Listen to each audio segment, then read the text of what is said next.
So kuna ngori imetupata like in August, mimi na business partner wangu tuliamua kwenda kutoa some pesa. Kuna pesa fulani alikuwa amepata kutoka US from America, some good money.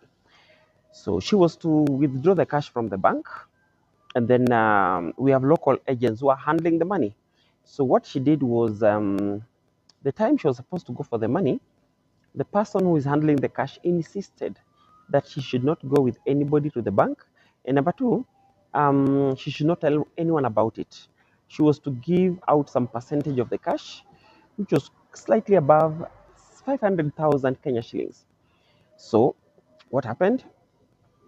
On the day that she was to go to the bank, she decided to go to a different branch and find out if indeed there was money in her bank account. And the branch checked and they told us there was no money. But when you called the agent, he insisted that there was money in the bank at the headquarters. So we used our other means to contact somebody who confirmed that indeed there was money in the bank. So we could not understand how the account has zero money, but the bank confirms it has the money. So when the agent insisted that she had to go to the main branch, she insisted that I accompany her against what the bank agent and some employee had insisted that she shouldn't go with anybody. She just had this fifth sense that she had to go with someone. So I accompanied her. I was on my phone doing some other business transactions online. So when you go to the bank, interestingly, it's that bank, I guess, from West Africa, based in Upper Hill, and it has only about 4 branches in Kenya. You can Google that if you're interested. So when we went to the bank, imagine she was being served by ladies only. There's a lady who came to ask if she was the one to confirm. There's another lady who went to bring the money from wherever it was placed to come and count, because the money involved was quite a lot. So by the time she was done with the tellers and the cash was counted, she was given, she was then asked about ABCD. By the time that was done, I was still busy on my phone. So once she was done, she left the bank and alerted me that she was done with the transactions. So mimi nikamsindikisha, tukatoka. Kutoka kufika hapo karibu na stage, a stranger just comes and greets us. It was so abrupt that we could not resist. So nothing clicked my mind that there was something not right. A stranger just greeting us from nowhere. Nothing clicked. The next bit is that suddenly we get to the bus stop. It was just within Upper Hill area.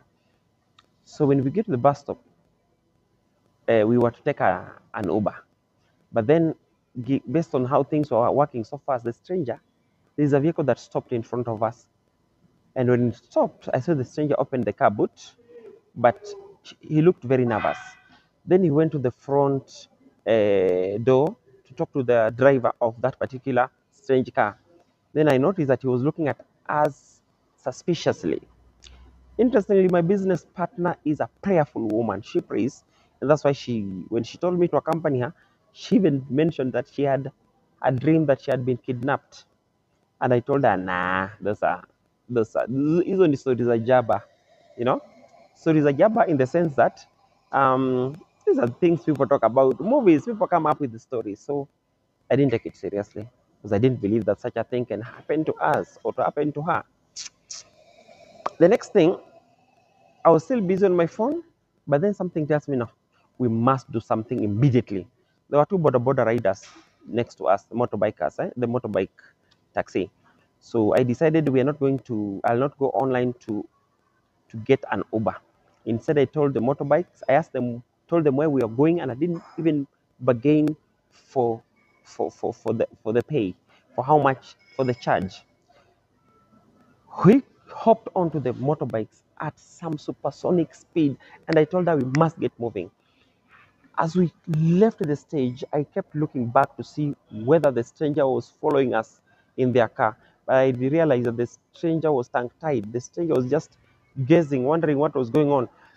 So we didn't get exactly to our destination because at some point my sixth sense told me something may not be right where we were.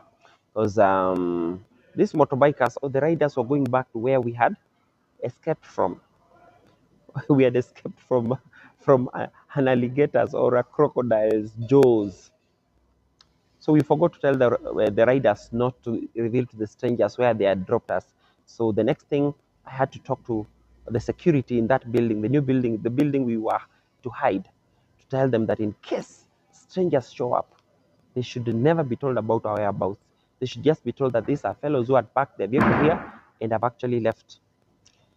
Hey, so once there, we maneuvered our way out of the building and disappeared into our destination. But when we got to wherever we were headed, we really thank God. I think this is one of those times you see the hand of God. God was there to protect us. What am I trying to tell you? Kenyan banks are good banks, but we have a few banks involved in money laundering, something of the sort. There are few banks where the employees basically are on the payroll of criminals. We have banks where the policemen are on the payroll of gangsters. So like in this particular case, these are ladies who are serving a fellow lady. But they alerted criminals out there that we had actually come to the bank to pick this amount of money. So the criminals were out there waiting for us. What am I trying to say? These criminals are usually either within the banks, outside the banks, or they're just a phone call away. What am I trying to say once again? I'm trying to say this.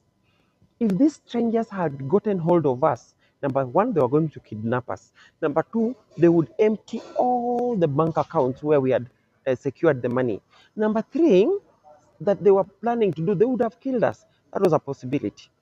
They cannot take our money, take our everything, and leave us alive because we will expose them.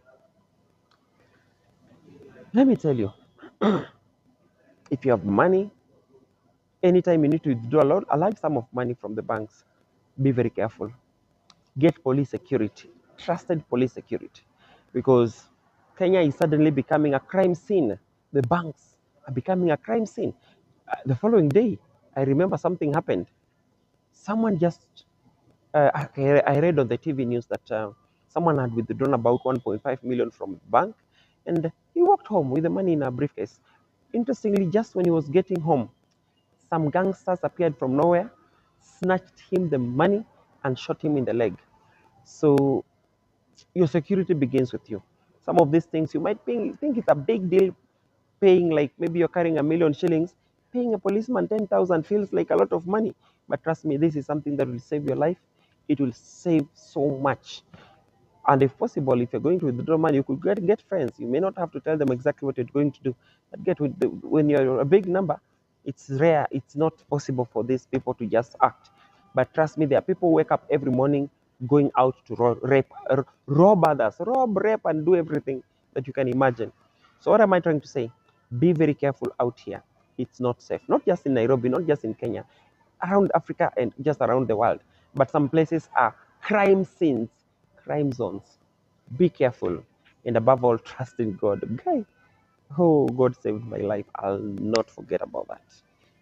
Thank you. I'll be sharing more episodes and more life stories, real life experiences in this city called Nairobi. Be careful. Take care.